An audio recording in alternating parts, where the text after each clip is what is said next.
వ్యక్తి, పరిమితులు కలిగినటువంటి వ్యక్తి. ఈ పరిమితి కలిగినటువంటి వ్యక్తి దేవుడిని చేరుకోవాలంటే ఆయన ట్రావెల్ చేయాలి. ఎంత ట్రావెల్ చేయాలి అంటే అపరిమితమైనటువంటి డిస్టెన్స్ ట్రావెల్ చేయాలి. కానీ చేయలేకపోతున్నాడు. దేవుడు అనేటువంటి వాడు అనంతమైన వాడు. దేవుడు అనేటువంటి వాడు అనంతమైనటువంటి వాడు. దేవుడు అనేటువంటి వాడు అపరిమితుడు, అదృశ్యుడు. ఆ దేవుని చేరుకోవాలంటే మానవునికి అసాధ్యము. మానవునికి అసాధ్యము. దేవుని గురించి విని ఉండవచ్చు, కానీ దేవుడు వ్యక్తిగతంగా తెలుసుకోలేకపోయాడు. ఈ తాత్కాలికమైనటువంటి పరిమితులు కలిగినటువంటి ఈ మానవుడు దేవుని చేరుకోవాలంటే ఇన్ఫినిట్ డిస్టెన్స్ ట్రావెల్ చేయాలి. అది అసాధ్యము.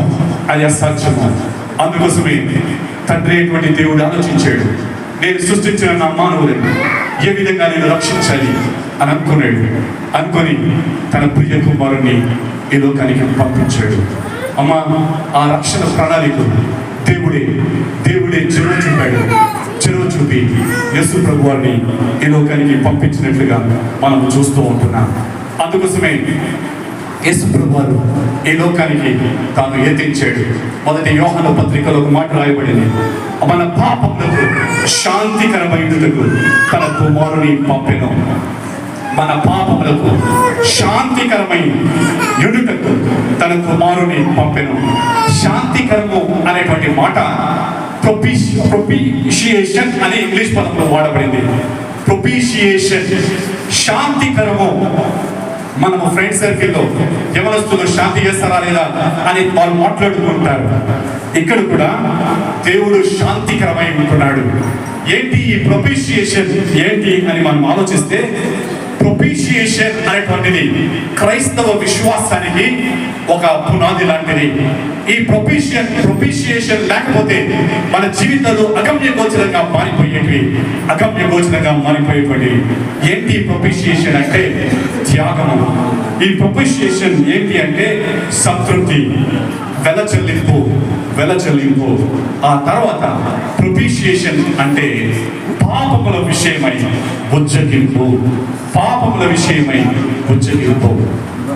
ఇప్పుడు మానవుడు పాపం చేశాడు, దేవునికి దూరమైపోయినటువంటి మానవుడు దేవుడు ఏం చేశాడు?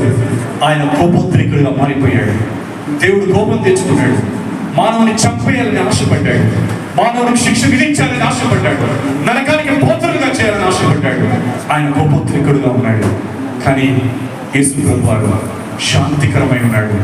ఏమని అంటే, దేవా, మానవుల యొక్క పాపాలన్నీ కూడా నేను మోసుకుంటాను.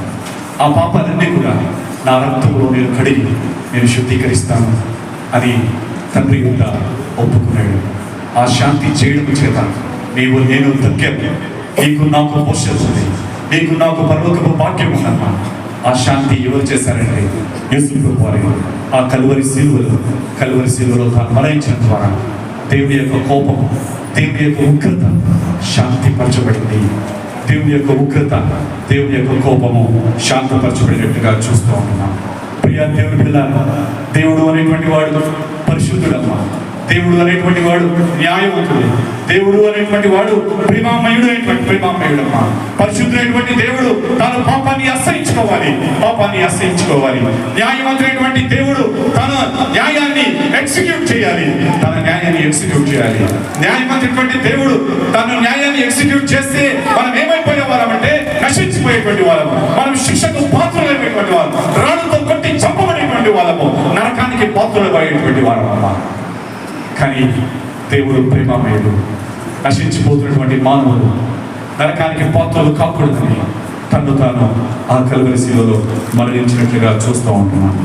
అమ్మా, ఈ శాంతికరము ప్రొపిషియేషన్ అనేటువంటిది దేవుని యొక్క ప్రేమకు నిదర్శనంగా ఉంటుంది. మన పాపం నిమిత్తము శాంతింపజేశాడు తండ్రి యొక్క కోపాన్ని, తండ్రి యొక్క ఉగ్రతను. కాబట్టి ప్రియ దేవుని బిడ్డలారా, ఎవరు చేయగలరు ఈ శాంతికరమైనటువంటి కార్యక్రమము అంటే ఒక వ్యక్తి మాత్రమే చేయగలడు. వారు ఎవరైనా పర్వాలేదు. ఆ వ్యక్తి ఏ విధంగా ఉండాలంటే ఆ వ్యక్తి పరిశుద్ధుడిగా ఉండాలి, ఆ వ్యక్తి పరిపూర్ణుడిగా ఉండాలి, ఆ వ్యక్తి ఆదర్శవంతుడిగా ఉండాలి, ఆ వ్యక్తి పాపములను భరించడానికి, అనుభవించడానికి సిద్ధంగా ఉండాలి. ఆ తర్వాత శిక్షను భరించడానికి సిద్ధంగా ఉండాలి, మరణించడానికి సిద్ధంగా ఉండాలి, లోక పాపాన్ని మోసుకోవడానికి సిద్ధంగా ఉండాలి, సిద్ధంగా ఉండాలి. ఈ లోకంలో ఎవరు లేరమ్మా, ఆ మరణాన్ని పొందడానికి ఎవరు ఇష్టపడతారు లేదు. కానీ యేసు ప్రభు వారు తీర్మానం చేసుకున్నాడు, మానవాళి కోసము, మానవాళి రక్షణార్థమై నేను వెళ్తాను అని ఆయన లోకానికి వచ్చాడు. ప్రియ దేవుని బిడ్డలారా, మానవుని యొక్క సమస్య లోతైనది, మానవుని యొక్క సమస్య జటిలమైనది. మానవుడు తాను పాపము చేత కలుషితమైపోయాడు. మానవుని యొక్క వ్యాధి భయంకరమైనది. మానవుడు భయంకరమైనటువంటి మరణావస్థలో ఉంటున్నాడు. అలాంటి పరిస్థితుల్లో దేవుడు నీ కోసం నా కోసం శాంతికరమై ఉంటున్నాడు. అందుకోసమే ఆ షిలోహు రాసు ఈ లోకానికి ఎదిరించాడు. ఆ షిలోహు ఎవరు అంటే యేసు ప్రభు వారు. యేసు ప్రభు వారు. ఇంకా యేసు ప్రభు ఎందుకు వచ్చాడు అనేక విషయాలు రాయబడ్డారు. కానీ ఇంకొక విషయం మనం చూడబోతూ ఉంటున్నాం. ఆయన 1 యోహాను పత్రిక 3:8 రాయబడింది, అపవాది యొక్క క్రియను లయపరచుటకే దేవుని కుమారుడు ప్రత్యక్షమాయను. క్రిస్మస్ ఉద్దేశం ఏంటి అంటే అపవాది క్రియలు లైవ చేయడానికి ఈ లోకంలో వచ్చాడు, ఈ లోకానికి వచ్చాడు. అమ్మా ప్రియ దేవుని బిడ్డలారా, అపవాది వాడు ఎలాంటి వాడు అనే విషయాలు మనం చూసినట్లయితే వాడు నరహంతకుడు అని రాయబడింది, వాడు అబద్ధికుడు అని రాయబడింది, వాడు అబద్ధములకు జనకుడు అని రాయబడింది, వాడు దౌర్భాగ్యమైనటువంటి వ్యక్తి అనేటువంటి విషయాన్ని దేవుని యొక్క వాక్యంలో మనం చూస్తూ ఉంటున్నాం. ప్రియ దేవుని బిడ్డలారా, అపవాది క్రియలు లయపరచడానికి దేవుని యొక్క కుమారుడు ఆ షిలోహు రాసు ఈ లోకానికి ఎత్తించాడమ్మా. అపవాది క్రియలు లయపరచడానికి ప్రియ దేవుని బిడ్డలారా, యేసు ప్రభు మానవుడి లోకంలో దేవుడు సృష్టించినప్పుడు వారు పరిశుద్ధులుగా ఉన్నారు. కానీ దేవునికి విరోధులుగా మారిపోయారు, రెబెలియస్ గా మారిపోయారమ్మా. దేవునికి విరోధులుగా మారిపోయారు. దేవునికి మానవునికి అగాధం ఏర్పడింది. ఆ అగాధం ఏర్పడి ఈ మానవుడు సాతాను వెంట వెళ్ళడం ప్రారంభించాడు. వాడు నైతికంగా, ఆ తర్వాత ఆధ్యాత్మికంగా సాతాను వెంబడించడం ప్రారంభించాడు. ఆ తర్వాత ప్రియ దేవుని బిడ్డలారా, ఈ పాపము అనేటువంటిది దేవుడి నుంచి వచ్చినది కాదు. పాపం అనేటువంటిది సాతాను నుంచి వచ్చినటువంటి విషయాన్ని మనం గమనించాలి. మనము పాపము చేస్తే మనము పాపపు మరణపు తండ్రిని అనుసరిస్తూ ఉంటున్నాం. పాపపు తండ్రి మరణపు తండ్రిని అనుసరిస్తూ ఉంటున్నాం. పాపము అనేటువంటిది బహు భయంకరమైనది. The power of sin. మనకు పాపం అంటే చాలా చులకనగా కనిపిస్తుంది. అబద్ధాలు ఆడడం సింపుల్గా ఏం కాదులే అని అనుకుంటాం. ఆ చిన్న పాపమే దేవుణ్ణి భూలోకానికి తీసుకొచ్చిందమ్మా. దేవుణ్ణి భూలోకానికి తీసుకొచ్చింది. ఎంత భయంకరమైనటువంటి పాపమో మనం ఒక్కసారి ఆలోచించుకోవాలి. ప్రియ దేవుని బిడ్డలారా, మనము పాపపు తండ్రి మరణపు తండ్రిని వెంబడిస్తున్నామా? దేవుని వెంబడిస్తున్నామా? షిలోహు రాజును వెంబడిస్తున్నామా? సాతాను రాజును వెంబడిస్తున్నామా? మనం ఒక్కసారి ఆలోచించుకుందాం. మనము సాతాను యొక్క అనుచరులముగా, సాతాను యొక్క పిల్లలముగా, సాతాను యొక్క సేవకులముగా ఈ లోకంలో జీవిస్తున్నామా? ఒకసారి ఆలోచించుకుందాం. అమ్మా, పాపము నిన్ను నన్ను దేవుని నుంచి దూరపరుస్తుందమ్మా. ఈ పాపము నిన్ను నన్ను మరణానికి దారితీస్తుందమ్మా. ఈ పాపము నిన్ను నన్ను ఆయన బోర్డు నిలబెట్టి ఆయన దేవుని యొక్క తీర్పుకు మనను నడిపిస్తుందమ్మా. ఈ పాపము దేవుని నుంచి ఎడబాటు కలిగిస్తుంది. ప్రియ దేవుని బిడ్డలారా, ఒక్కసారి ఆలోచించుకుంటాం. యేసు ఈ లోకానికి వచ్చాడు. ఎందుకు వచ్చాడంటే ఆ యొక్క క్రియలన్నింటినీ కూడా నశింపచేయడానికి ఆయన లోకానికి వచ్చాడు. సాతాను యొక్క శక్తి, సాతాను యొక్క బలము, సాతాను యొక్క రాజ్యాన్ని, సాతాను యొక్క పరిపాలనను ఆయన తీసివేయడానికి షిలోహు ఆయన రాజుగా, మెస్సయ్యగా ఈ లోకంలోకి ఆయన అవతరించినట్లుగా చూస్తూ ఉంటున్నాం. ప్రియ దేవుని బిడ్డలారా, దేవుని యొక్క వాక్యములు సాతాను గురించి మనం చూసినట్లయితే, సాతాను మనము పాపులమని నేరం మోపుతుంది. ఆ దేవుని యొక్క సింహాసనం మనం నిలబడినామనుకో, ఒకవైపు దేవుడు, ఒకవైపు క్రీస్తు, ఒకవైపు సాతాను నిలబడి ఉంటుంది. జక్కబ్ అనేటువంటి వ్యక్తి అక్కడ నిలబడితే సాతాను పెద్ద హిస్టరీ చదువుతుంది. జక్కబ్ తప్పులు చేశాడు అని చదువుతూ ఉంటుంది. కానీ యేసు ప్రభు వారు కనికరించి ఏం చేస్తాడో తెలుసా? తండ్రి అయిన దేవుని యొక్క విజ్ఞాపన చేస్తాడు. ఆ జక్కబ్ చేసినటువంటి పాపాలన్నిటి కోసం ఆ రక్తాన్ని కార్చాను దేవా అని తండ్రితో చెప్తాడమ్మా. అప్పుడు తండ్రి అయినటువంటి దేవుడు నిన్ను నన్ను ఆయన అంగీకరిస్తాడు అనే విషయాన్ని జ్ఞాపకం చేస్తాను. ప్రియ దేవుని బిడ్డలారా, సాతాను యొక్క శక్తి యేసు ప్రభు యొక్క మరణం ద్వారా, యేసు ప్రభు యొక్క జననం ద్వారా, యేసు ప్రభు యొక్క మరణం ద్వారా సాతాను యొక్క శక్తి నిర్వీర్యం చేయబడినట్లుగా మనం చూస్తూ ఉంటున్నాం. ప్రియ దేవుని బిడ్డలారా, మనం పాపం విషయమై చనిపోనక్కర్లేదు, పాపం విషయమై శిక్షణ అనుభవించనక్కర్లేదు. ఎందుకంటే మనం యేసు ప్రభు నమ్ముకున్నాం. యేసు ప్రభు మన పాపాల నిమిత్తము ఆయన మరణించాడమ్మా, మరణించాడు. నీవు నేను శిక్షణ అనుభవించాలి, రాళ్ళతో కొట్టి చంపబడాలి.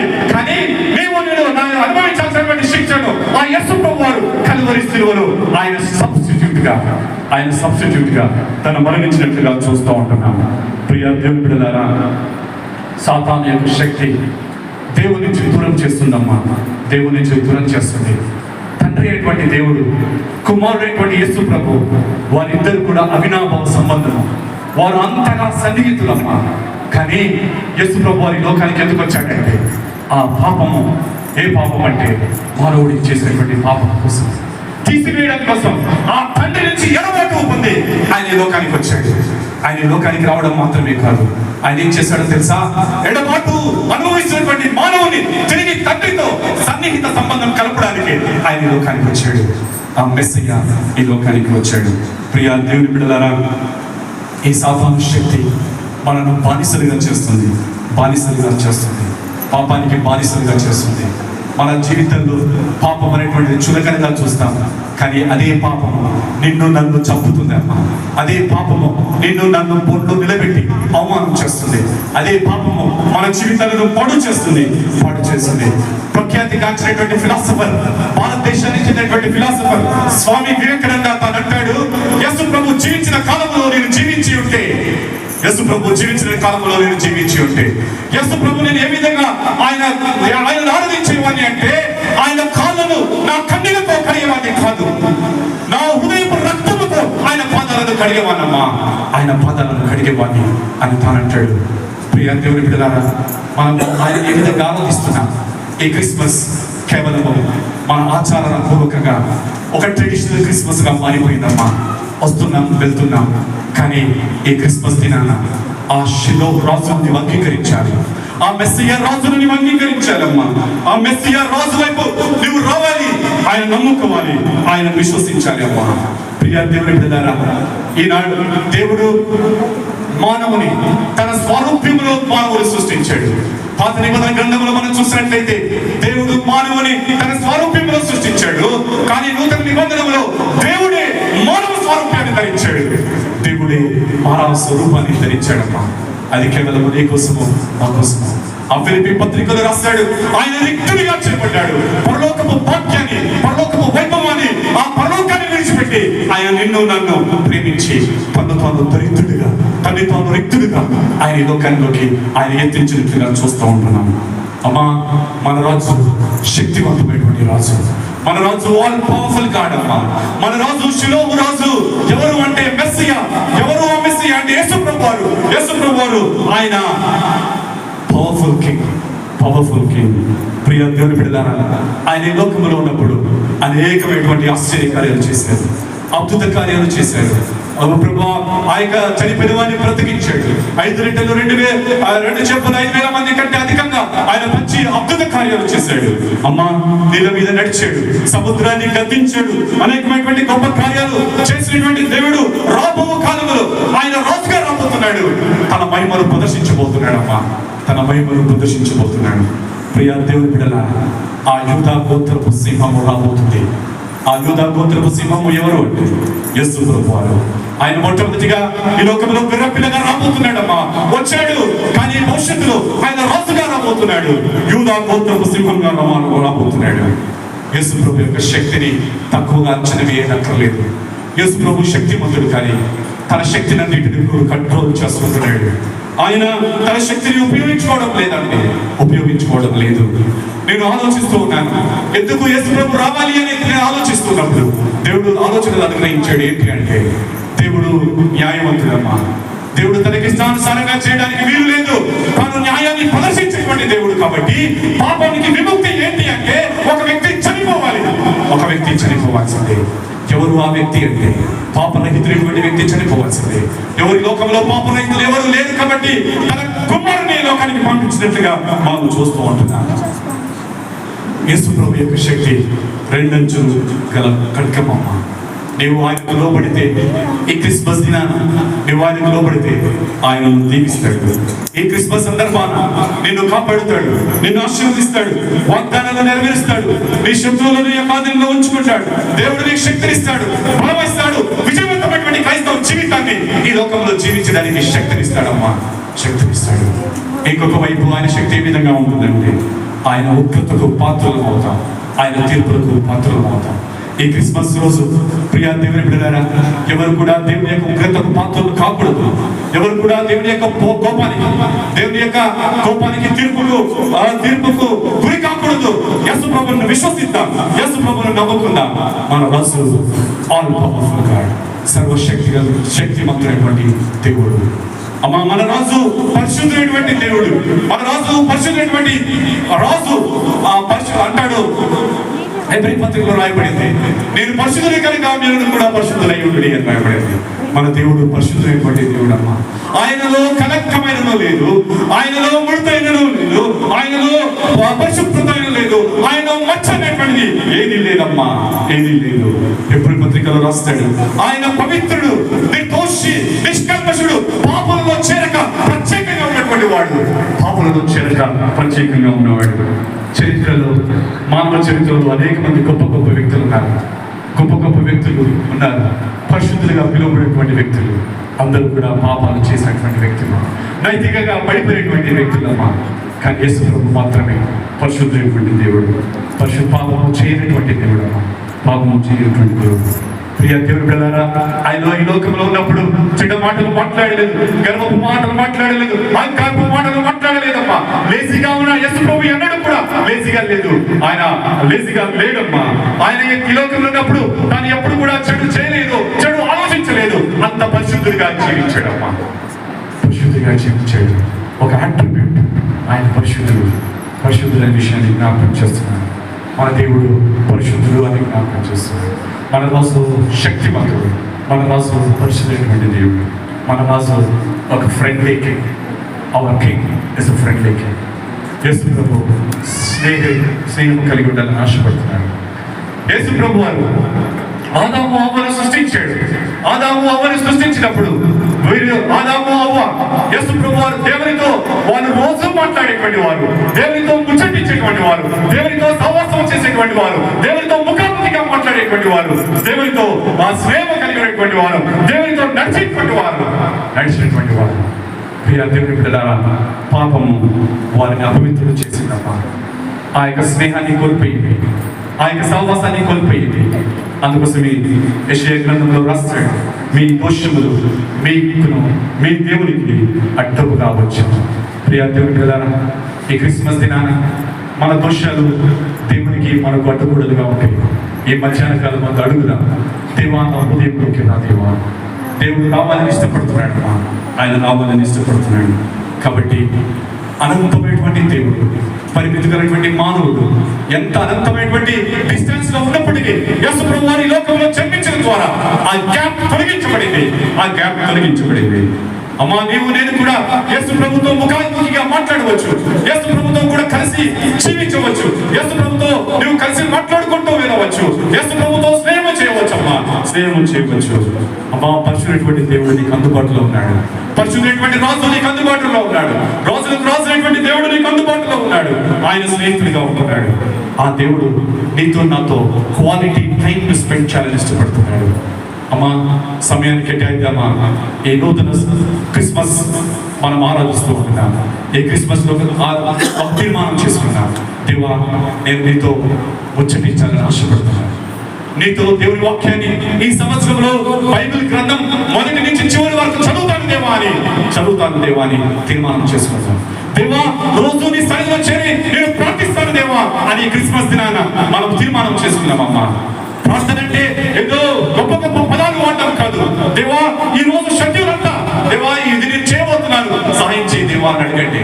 రాత్రి కాలం దేవా ఈ రోజు అంతా నేను ఏమి చేశానో అందుని బట్టి థ్యాంక్ యూ దేవా అని థ్యాంక్ యూ చెప్పొచ్చు.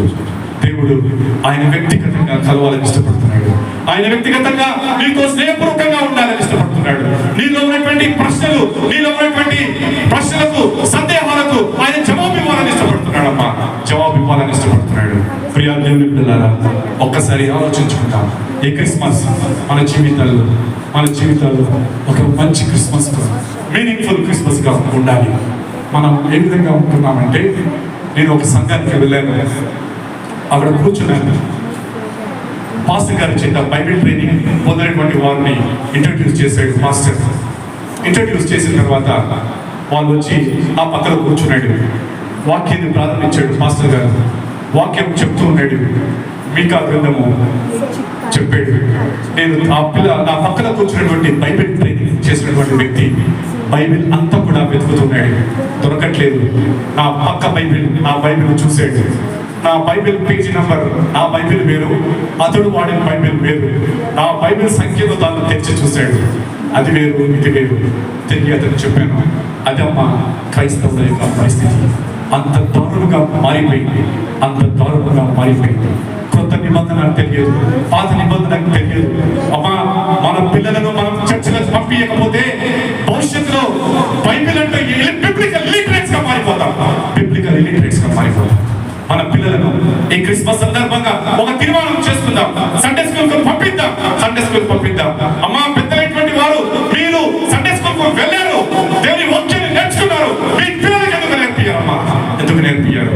నెక్స్ట్ జనరేషన్, రాబోయే జనరేషన్ లో దేవుడు యేసు ప్రభు అంటే తెలియనటువంటి వారు రాబోతున్నారమ్మా. బిబ్లికల్ ఇలిటరేట్స్ రాబోతున్నారు. ప్రియ దేవుని బిడ్డలారా, ఈ క్రిస్మస్ ని ఒక ఛాలెంజింగ్ గా తీసుకుందామమ్మా. మన జీవితాల్లో ఆ రోజు రావాలి, ఆ రోజుకి అప్పగించుకుందాం. ప్రియ దేవుని బిడ్డలారా, ఆ రాజు నీకు అందుబాటులో ఉంటాడు. ఈ లోకపు రాజులు నీకు అందుబాటులో లేరు. ఈ రోజు అధికారులు నీకు అందుబాటులో లేరు. బయట నిలబడి అపాయింట్మెంట్ తీసుకుని లోపలికి వెళ్ళాల్సిందే. కానీ మన రాజు ఎందుకు డైరెక్ట్ గా నువ్వు వెళ్ళవచ్చు. నీ రాజుతో మాట్లాడవచ్చు. నీ రాజు నిన్ను ఒక స్నేహితుడిగా చూడాలని ఇష్టపడుతున్నాడు. నీ రాజు ఒక సోదరుడిగా చూడాలని ఇష్టపడుతున్నాడు. నీ రాజు ఒక తండ్రిగా చూడాలని ఇష్టపడుతున్నాడు. ఆ వచనాలన్నీ నేను చదివితే సమయం లేదు.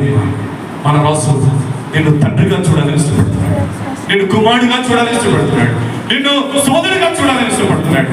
నేను ప్రియ దేవుని బిడ్డలారా, ఆహ్వానాన్ని స్వీకరిద్దాం.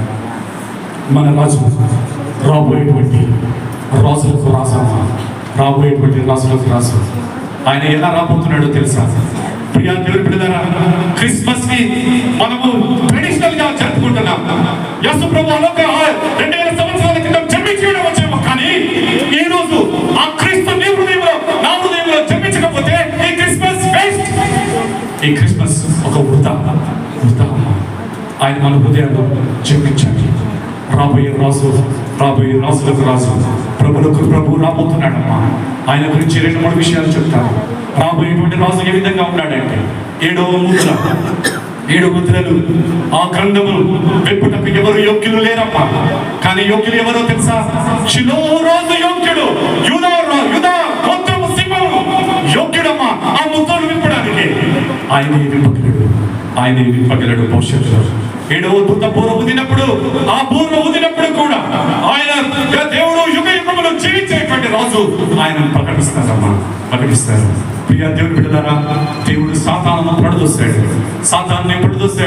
ఆ యొక్క సర్పాన్ని పడదోస్తాడు. ఆది సర్పాన్ని పడదోస్తాడు. మహాగణ సర్పమును కూడా భవిష్యత్తులో పడదోసేటువంటి వాడమ్మా. పడదోసేటువంటి వాడు. ప్రియ దేవుని బిడ్డలారా, మన రాజు రక్షణ అనుగ్రహించేటువంటి రాజు. మన రాజు రక్షణటువంటి రాజు. నీవు ఎవరి ముందు నిలబడబోతున్నావు తెలుసా? కల్వరి శిలువలో యేసు ప్రభు రక్తాన్ని చూడాలి. చూడకపోతే ఆ సింహాసనం మీద కూర్చున్నటువంటి రాజును నువ్వు చూడాల్సి వస్తుంది. నీవు కల్వరి శిలువలో రాజును చూడకపోతే సింహాసనం మీద కూర్చునేటువంటి రాజును నువ్వు చూడాల్సి వస్తుంది. సింహాసనం మీద కూర్చునేటువంటి రాజును నువ్వు చూడలేవమ్మా. ఎందుకో తెలుసా? ఆ సింహాసనం మీద రాజు మీద నువ్వు నిలబడి ఉంటే, నేను యేసు ప్రభు నమ్ముకునుకుంటే నన్ను చంపేస్తాడు, నిత్య నరకానికి పాత్రగా చేస్తాడు. ప్రియ దేవుని బిడ్డలారా, దేవుడు అందుకోసం రాలేదమ్మా. అందుకోసం రాలేదు. కలువరి శిలువ వైపు చూడాలని ఆయన ఇష్టపడుతున్నాడు. నీవు రాజును స్వీకరించాలి. ఆ రాజును నీవు అంగీకరించాలమ్మా. కలువరి శిలువను చూద్దామమ్మా. నీకోసం నా కోసం ఆ పాపముల నిమిత్తము ప్రాయశ్చిత్తాన్ని చేశాడు, వెల చెల్లించాడు, తన జీవితాన్ని చెల్లించాడు. ఆ రక్తంలో మన పాపాలు ఒప్పుకుందాం. లేకపోతే తీర్పు విధంగా బోన్లో నిలబడి ఆ బోన్లో ఏమీ చెప్పుకోలేము. దేవుని యొక్క శిక్షలు, దేవుని యొక్క ఉగ్రతలు సాతాను చేత నిరంతరము ఆ దిగుళ్ళలో పడవేయబోతున్నాం. ప్రియా దేవుని బిడ్డలారా, ఒక్కసారి ఆలోచించుకుందాం. మన చైర్మన్ గారు ఉన్నారు. చైర్మన్ గారికి నేను 10,000 రూపాయలు ఇవ్వాలి అని అనుకున్నా. నేను ఇవ్వలేదు. ఇప్పుడు పాస్టర్ గారు మధ్యలో వచ్చి నా పక్షాన ఆ 10,000 చైర్మన్ గారికి చెల్లించాడు. ఇప్పుడు చైర్మన్ గారిని అడుగుతాడా? అడుగుడు. జేకబ్ బదులుగా పాస్టర్ గారు 10,000 రూపాయలు చెల్లించాడు. ప్రియా దేవుని బిడ్డలారా, నేను మరణించాలి, నేను శిక్షించబడాలి, నేను నరకానికి పాత్ర కావాలి, నేను మరణించాలి. కానీ నాకు బదులుగా నా ప్రియ యేసు ప్రభువు ఈ లోకంలో జన్మించాడు. ఆ శిలువలో తాను మరణించాడు.